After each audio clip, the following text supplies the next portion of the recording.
Good morning, students.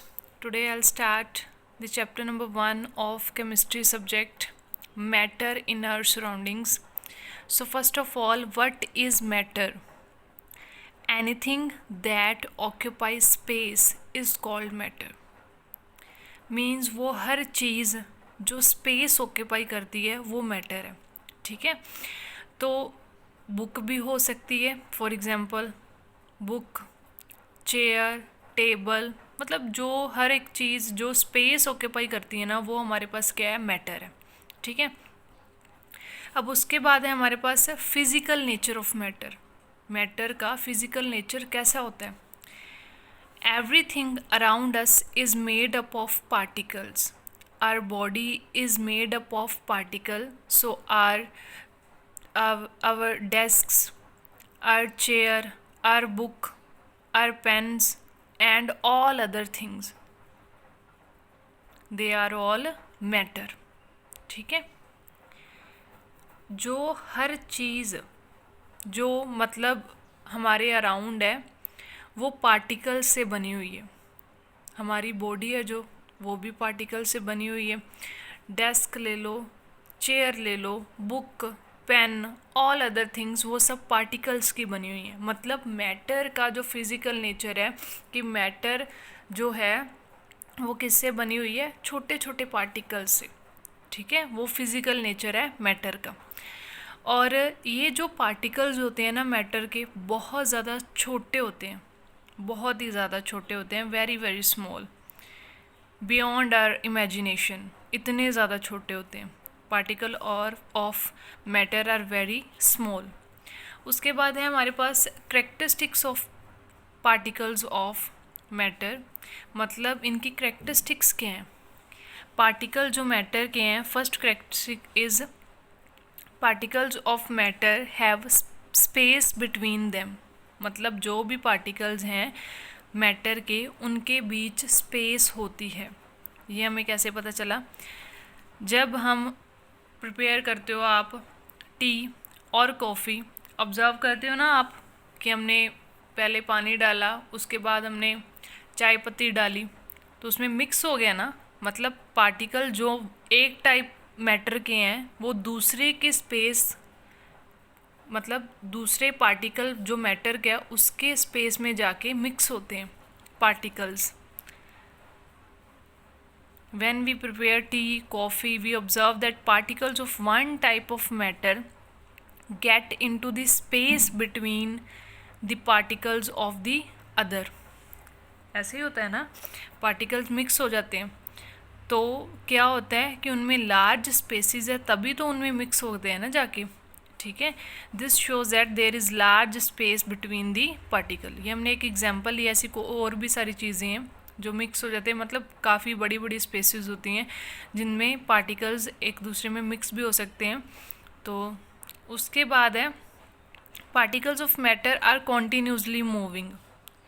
जो भी particles हैं मैटर के वो कॉन्टीन्यूसली मूव कर रहे हैं. फॉर एग्ज़ाम्पल एक डार्क रूम है, उसमें एक होल की है, उसमें एक होल है, तो अगर सनलाइट आ रही है बाहर से तो छोटी सी होल से वो लाइट आ रही है, तो आप देखते हो ना कि छोटे छोटे पार्टिकल्स कॉन्टीन्यूसली मूव करते रहते हैं रूम में.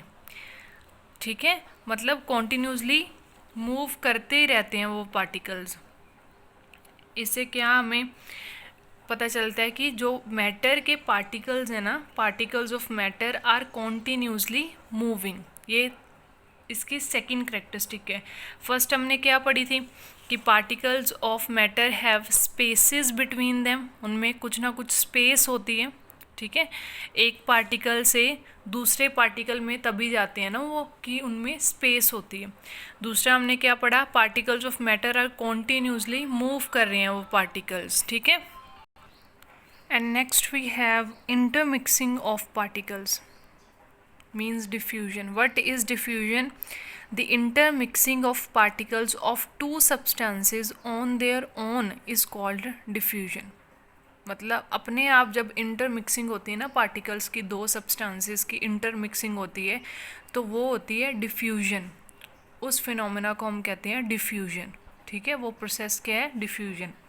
For example, if a bottle of ammonia is opened in one corner of the laboratory, its smell can be felt in other corner of the laboratory after some time.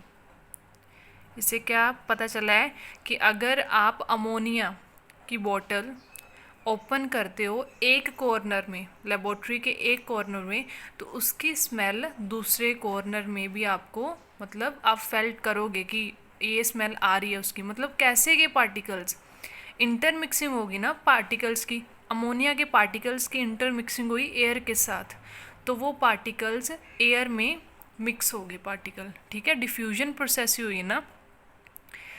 तो और अगर आप heating करोगे ज़्यादा से ज़्यादा, मतलब ज़्यादा अगर हीट होगी तो रेट डिफ्यूजन का ज़्यादा होगा, ज़्यादा पार्टिकल, मतलब उनकी काइनेटिक एनर्जी भी ज़्यादा हो जाएगी पार्टिकल्स की, तो वो ज़्यादा फास्टली मूव करेंगे particles.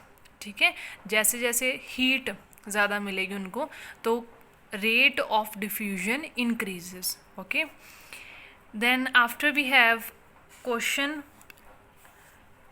how do aquatic animals and plants survive? From where do they get oxygen for their lives? ठीक है,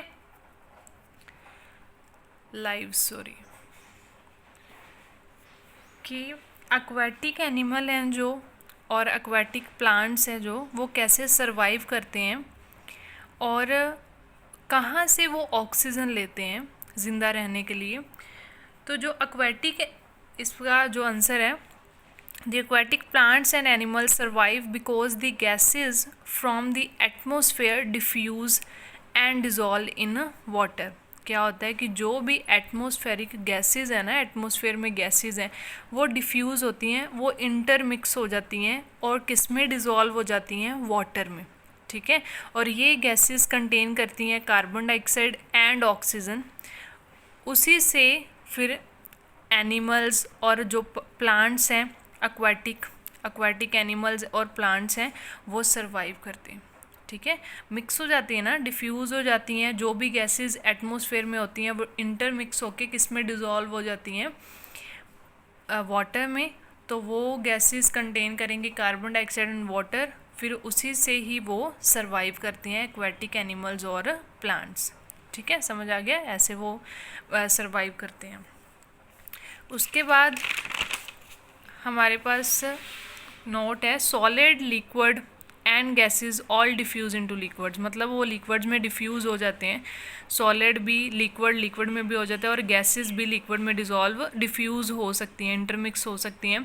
बट जो रेट डिफ्यूजन का होता है ना लिक्विड में, वो ज़्यादा होगा एज़ कंपेरिजन टू सॉलिड.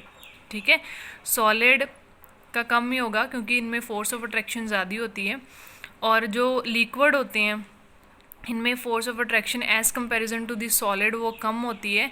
और मतलब जितना ज़्यादा उनमें स्पेसिस ज़्यादा होंगी उतने ज़्यादा वो, मतलब कॉन्टीन्यूसली मूविंग ज़्यादा होंगे ना एज़ कंपैरिजन टू सॉलिड, तो उतना ही ज़्यादा रेट उनमें डिफ्यूजन का ज़्यादा होगा. ठीक है, एज़ कंपैरिजन टू सॉलिड. और गैसेस का तो लिक्विड से भी ज़्यादा होता है. ठीक है, रेट जो डिफ्यूजन का है, अगर हम लिक्विड और सॉलिड का कंपैरिजन करें तो रेट जो डिफ्यूजन का, मतलब इंटरमिक्सिंग का रेट जो होगा वो लिक्विड का ज़्यादा होगा as comparison to the solid.